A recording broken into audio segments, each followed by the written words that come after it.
गेले 8 दिवसांपासून समुद्रामध्ये वादळसदृश परिस्थिती आहे आणि त्याचा परिणाम सध्या मच्छी मार्केटमधल्या माशांच्या दरावर झालेला पाहायला मिळतो आहे। सर्वच माशांचे दर जवळपास दुपटीने या ठिकाणी वाढलेले पाहायला मिळतात।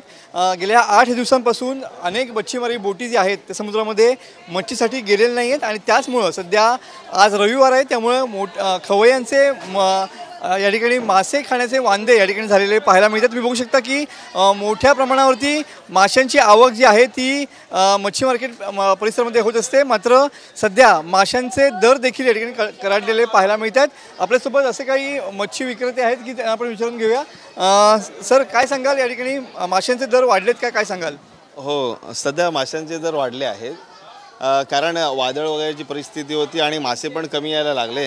जसे मासे कमी आले ते आपोआप रेट वाढतो कारण सर्वांची गरज असते, सर्वांना रिक्वायरमेंट असते। कारण इकडनं मासे आता मालवण, गोवा, कोल्हापूर वगैरे पण गेले, म्हणजे तिकडची पण लोकांची रिक्वायरमेंट असल्यामुळे रेट हाय झालेत। म्हणजे गेल्या आठवड्यात जे आम्ही विकलं त्याच्यावर तर दुप्पट रेट आहेत माशांचे। बरोबर, काही खवय्ये देखील आहेत। रविवार आहे, मच्छी मार्केटमध्ये मासे खरेदीसाठी आलेला पाहायला मिळतात। काय दर वाढलेत काय? सणासुदीचे दिवस आहेत, पाहुणे रावणे आलेले आहेत, त्यामुळे साहजिकच मासे घेण्याचा जो कल आहे तो नेहमीपेक्षा दुपटीने आपण मासे घेतो।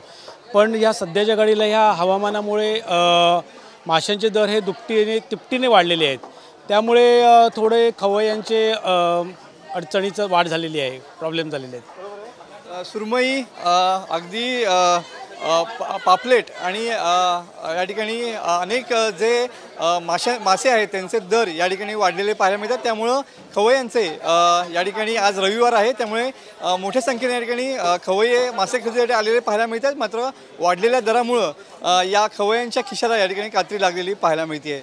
कॅमेरामन समित गजनेसह मी मनोज लेले, TV9 मराठी, रत्नागिरी।